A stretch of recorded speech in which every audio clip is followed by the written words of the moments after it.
नमस्कार, मैं हूं आपके साथ मयंक। देखिए, आज 23 तारीख है और जंग का 24वां दिन। और सबसे पहले बात करते हैं बीती रात को इजराइल में क्या हुआ। देखिए, एक बड़ी खबर आई है इजराइल से। बीती रात एक मिसाइल फायर की गई ईरान की तरफ से इजराइल के ऊपर, और बताया जाता है कि ये मिसाइल भी डिमोना की तरफ ही फायर की गई थी, यानी इजराइल के न्यूक्लियर सेंटर की तरफ ही फायर की गई थी। लेकिन इस बार जो कुछ देखने को मिला है इजराइल के आसमान में, वो बेहद रहस्यमय है और बेहद हैरान करने वाला। देखिए, जो तस्वीरें सामने आई उसके मुताबिक अचानक एक मिसाइल फायर होती है ईरान की, और जब उसको इजराइल के एरो 3 सिस्टम ने उसको इंटरसेप्ट किया, उसके बाद इजराइल का आसमान नीला हो गया और नीले रंग की रोशनियां दिखाई देने लगी। ये पहला मौका है जब ये कहा जा रहा है कि ये जंग अब स्पेस में पहुंचने लगी है, और इस मिसाइल को इंटरसेप्ट किया गया एटमॉस्फेयर के बाहर। और उसके बाद ये नीली रोशनी होना इस बात की ओर इशारा कर रहा है कि अब ईरान की तरफ से अपनी सबसे खतरनाक मिसाइल्स और सबसे खतरनाक हथियार निकाले जाने लगे हैं। और ये नीली रोशनी आखिर हुई कैसे? क्या अब ये जंग में कुछ बेहद भयानक होने वाला है, कुछ ऐसा होने वाला है जो इजराइल और अमेरिका ने अब तक सोचा भी नहीं था। देखिए, कल ही ईरान की सेना की तरफ से वार्निंग दी गई है कि अभी अमेरिका और इजराइल को ये अंदाज भी नहीं है कि ईरान के पास कौन से बड़े हथियार हैं। ये बहुत बड़ी चेतावनी है। जिस तरह से डिएगो गार्सिया पर 4000 किलोमीटर से ज्यादा की मिसाइल दागी गई, जो आईसीबीएम या आईआरबीएम बताई जा रही है।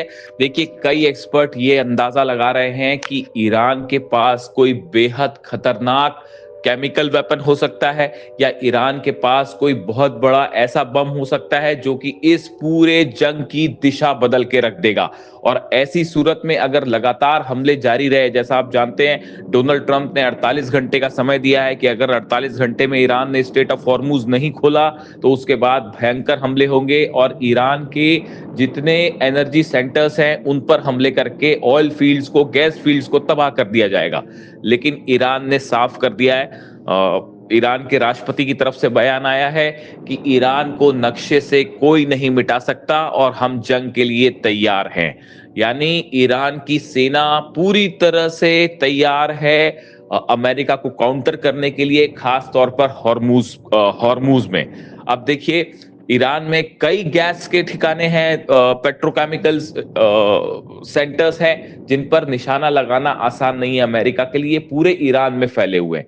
ऐसी सूरत में हॉर्मूज में एक भयंकर जंग का अंदेशा है, और उसका नतीजा क्या होगा वो भी मैं आपको बताऊंगा। जो खबरें हैं अमेरिका से, पेंटागन से जो खबरें आ रही हैं सोर्सेस से, कि एक बड़ा प्लान अमेरिका ने, डोनाल्ड ट्रंप ने तैयार कर लिया है कि कैसे ग्राउंड ऑपरेशन किया जाएगा हॉर्मूज में। और इस प्लान के तहत, डोनाल्ड ट्रंप के इस प्लान के तहत 10,000 सैनिक, 10,000 मरीन जो हैं वो हॉर्मूज की तरफ आगे बढ़ने शुरू हो गए। अब ये पूरा प्लान क्या है और कैसे आमने सामने की जंग होगी, ये बेहद गौर करने वाली बात है। देखिए, अगर आपने नोटिस किया हो पिछले 48 घंटे में, यानी देखिए आज 22 तारीख है, अगर हम पिछले 48 घंटे की बात करें तो आप देखिए ईरान में कहां कहां हमले हो रहे हैं। बंदर अब्बास पोर्ट पर हमला होता है, इसके अलावा खार्ग आइलैंड्स पर बमबारी की जा रही है, B2 बॉम्बर्स बम बरसा रहे हैं। इसके अलावा केशम जो आइलैंड है उस पर हमले हो रहे हैं। जो तटीय इलाके हैं ईरान के, उन पर हमले शुरू हो गए हैं। देखिए, मैंने आपको पहले ही बताया था, ये उस बड़े प्लान का हिस्सा है। डोनाल्ड ट्रंप और अमेरिका ये चाह रहा है कि जहां जहां पोर्ट के इलाके हैं इस पर ईरान को कमज़ोर किया जाए, इस पर ईरान का जहां जहां हथियार लगे हुए हैं, मिसाइल्स डिप्लॉय हैं, इनको तबाह किया जाए, ताकि जब ग्राउंड ऑपरेशन हो, जब अमेरिकन मरीन्स उतरते हैं तो उनको किसी तरह का काउंटर ना किया जाए। ये पॉलिसी है। ये जो B2 बॉम्बर्स फ्लाई कर रहे हैं, देखिए बीती रात एक बार फिर हमले हुए हैं ईरान के पोर्ट के इलाकों पे। B2 bombers, B52 bombers, B1 bombers ये हमले कर रहे हैं। F-35 जेट्स का भी इस्तेमाल हो रहा है, लेकिन देखिए F-35 जेट्स जो है वो इस हालात में नहीं है कि वो वहाँ पे कुछ खासा नुकसान पहुँचा पाए, इसलिए भारी बमों को गिराया जा रहा है। 5,000 किलो के बम यहाँ गिराए जा रहे हैं। ईरान की तरफ से अब तक जो दावे हैं वो ये हैं कि ये हमले हो रहे हैं, लेकिन हमारी जो मिसाइल सिटीज़ है वो सेफ है। एक बड़ी वजह यह भी है कि ईरान की मिसाइल सिटीज़ को लोकेट करना आसान नहीं है। ज़मीन के नीचे कहाँ बंकर्स में मिसाइल्स हैं ये खोजना, कहाँ से हमले हो रहे हैं। कई मैंने वीडियो देखे, वो इतने हैरान करने वाले वीडियो कि अचानक से ज़मीन जो है उसके ऊपर से एक प्रकार का ढक्कन लगा हुआ है, वो हटता है, मिसाइल फायर होती है और उसका ढक्कन फिर से बंद हो जाता है। मतलब आप हैरान रह जाएंगे, आपको देख के समझ ही नहीं आएगा कि ये जमीन है, पहाड़ी इलाका है, क्या है। मिसाइल फायर होगी और सब कुछ वैसी की वैसी पहले के जैसा, आप सोच भी नहीं सकते। ऐसी सैकड़ों मिसाइल अंडरग्राउंड फैसिलिटीज बना रखी है ईरान ने। देखिए आज जंग का कितना है, 23 दिन हो गए। 23 दिन से अगर ईरान जो है ना सिर्फ रिप्लाई दे रहा है, भारी पड़ रहा है अगर अमेरिका पे और इजराइल के ऊपर, तो कुछ ना कुछ तो तरीका है। वो डोनाल्ड ट्रंप कहते कहते थक गए कि ईरान की तो मिसाइल्स ख़त्म हो रही हैं, और मिसाइल्स ख़त्म नहीं हो रही साहब। डिएगो गार्सिया हिल रहा है आपका, 4000 किलोमीटर वाली मिसाइल है, और आगे आगे देखिए होता है क्या। तो ऐसे में अब ये बताया जा रहा है कि असल में डोनाल्ड ट्रंप खर्ग जो आइलैंड है इस पर कब्जा करना चाहते हैं। अमेरिका जो है वो खार्ग जो आइलैंड है इस पर कब्जा करना चाहता है। उसकी वजह यह है कि खार्ग आइलैंड की लोकेशन ऐसी है कि अगर इस पर अमेरिका कब्जा करता है तो हॉर्मूज के जहाज़ों पर वो उस पूरे इलाके में अपना प्रभाव जमाया जा सकता है। अब इसके लिए प्लान ये है कि पहले जो तटीय इलाके मैंने आपको बताया यहाँ पे बम्बार्डमेंट किया जाए। उसके बाद जो जहाज़ है, जिन जहाज़ की हमने चर्चा की थी, मैंने अपने पिछले वीडियो में भी बताया था कि 3 नए जहाज़ जो हैं वो बढ़ रहे हैं। एक है USS Boxer, USS Portland, USS Comstock. ये तीनों जहाज़ हैं जो पहुँचने वाले हैं। बस इनका काम ये है कि ये ऐसे सिचुएशन में कॉम्बैट करते हैं, लड़ाई करते हैं जहाँ पे माइंस बिछी हो समंदर के नीचे, जहाँ पे छोटी बोट से हमला होता हो, मरीन्स को उतारना हो, उसमें ये तीनों परफेक्ट है। इसलिए इनको यहाँ भेजा गया। और वो यूएसएस ट्रिपोली भी आने वाला है। यूएसएस ट्रिपोली में 2500 से ज़्यादा मरीन्स हैं, उनको वहाँ उतारा जाएगा। वो भी जो है काम करता है इन माइंस को काटने का। अब यानी जंग कैसी है आप देखिए, माइंस बिछी हुई हैं, ईरान ने माइंस बिछा रखी हैं समंदर के नीचे। पहली चुनौती होगी उसको काटना, उसके बिना आप आगे नहीं बढ़ पाओगे। जहाज का रास्ता तब खुलेगा, लेकिन उसको खोलने के लिए आपको खार्ग पे कब्जा करना है। खार्ग पे कब्जा कैसे होगा? पहले हैवी बम्बार्डमेंट करिए, उसके बाद शिप से हमले होंगे, और उसके बाद आपके मरीन्स या तो पैराट्रूपर्स उतरेंगे और या फिर आपके मरीन्स वहां पे पहुंचेंगे। ये बात उसी दिन तय हो गई थी जब डोनाल्ड ट्रंप ने ये कहा था प्रेस कॉन्फ्रेंस में कि मैं अपने सैनिक नहीं भेजने जा रहा हूं। जब ट्रंप ने ये कहा कि मैं सेना नहीं भेजूंगा, तब ये कंफर्म माना जा रहा था कि अब सेना जरूर जाएगी। समझे आप? तो ये तय था मामला उसी दिन। उसी की तैयारी जो है ईरान ने कर रखी है। ईरान की तैयारी भी मैं बताता हूँ आपको। ये प्लान क्लियर है कि पैराट्रूपर्स उतरेंगे, मरीन्स घुसेंगे, बम्बार्डमेंट होगा, जहाज जाएंगे, माइंस काटेंगे। ये ट्रंप का प्लान। अब समझिए ईरान का प्लान क्या है। ईरान ने कहा कि यू आर वेलकम, आइए इधर। वो कह रहे हैं हम स्वागत करने के लिए आपका तैयार हैं। ईरान के विदेश मंत्री भी ये कह रहे हैं, ईरान की IRGC भी ये कह रही है कि हम स्वागत करने के लिए तैयार हैं। और सबसे बड़ा खतरा जो है, जो अमेरिका पे मंडराएगा, वो है अबू मेहदी मिसाइल का। वो एंटी शिप मिसाइल है अबू मेहदी मिसाइल, इसी दिन के लिए तैयार की गई थी। अभी तो अबू मेहदी का बहुत ज़्यादा इस्तेमाल हुआ ही नहीं है, क्योंकि जो जंग हो रही थी वो तो फतेह 2 से हो रही थी और बाकी की मिसाइल से हो रही थी। देखिए जो सबसे बड़ी चुनौती अमेरिकन फोर्सेस को यहाँ मिलने वाली है, उसमें से पहली होगी अबू मेहदी मिसाइल्स।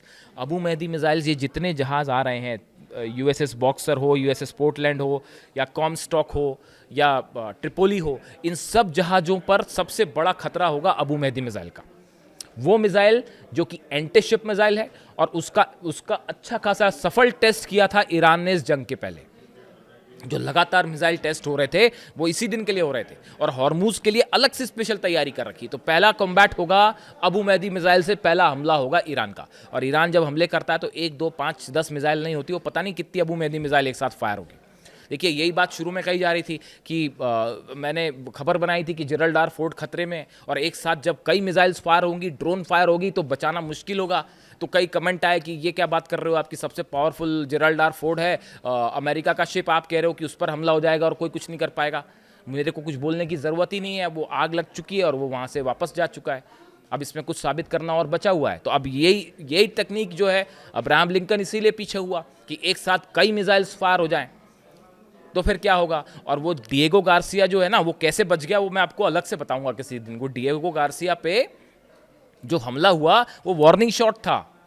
जानते हैं आप वार्निंग शॉट क्या होता है? ईरान ने सिर्फ हमला नहीं किया, एक एक वार्निंग दी कि भाई 2 मिसाइल दागी है। अब देखिए, ईरान 2 मिसाइल से हमला नहीं करता, वो तो एक साथ मिसाइल्स फायर होती हैं फिर।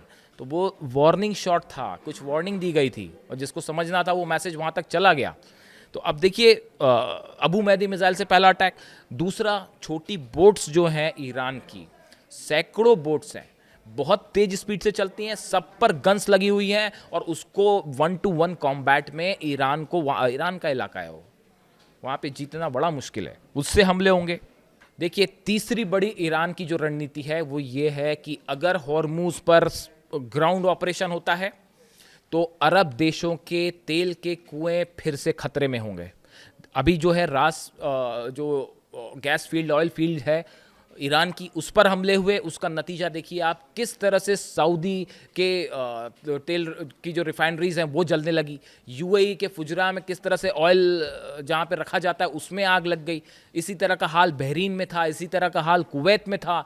सब जगह हमले हुए और बड़ी मुश्किल से जो है वहाँ पर कल जाके थोड़ी सी राहत मिली है। सब तरफ जो है वो तेल रिफाइनरीज में आग लग रही थी। अगर हॉर्मूज पर हमला होता है, उसका बड़ा नतीजा होगा, ईरान एक बार फिर अपनी बैलिस्टिक मिसाइल से सभी तेल के कुओं पर, अरब पर हमला कर सकता है, ऐसा एक्सपर्ट्स बता रहे हैं। उसके बाद हालात पहले से कहीं मुश्किल हो जाएंगे।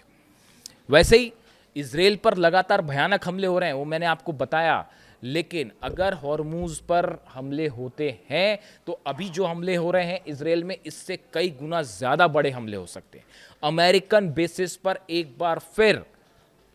और देखिए, इस बात को मत भूलिए, ईरान की तरफ से कहा गया है हमारा बड़ा सरप्राइज अभी आना बाकी है, उस पर भी मैं अलग से बात करूंगा।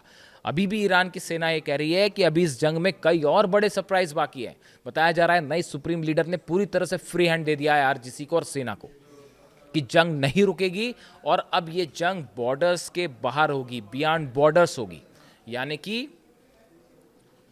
मिडिल ईस्ट के बाहर भी अमेरिका और दुश्मन जो है वो निशाने पर होंगे। अब इसका क्या मतलब है वो आप बेहतर समझ सकते हैं। यानी इस ग्राउंड ऑपरेशन में अगर हॉर्मूज पर हमले होते हैं तो ये मत सोचिए कि वो जंग सिर्फ हॉर्मूज तक सीमित रहेगी, उसके कई परिणाम होंगे।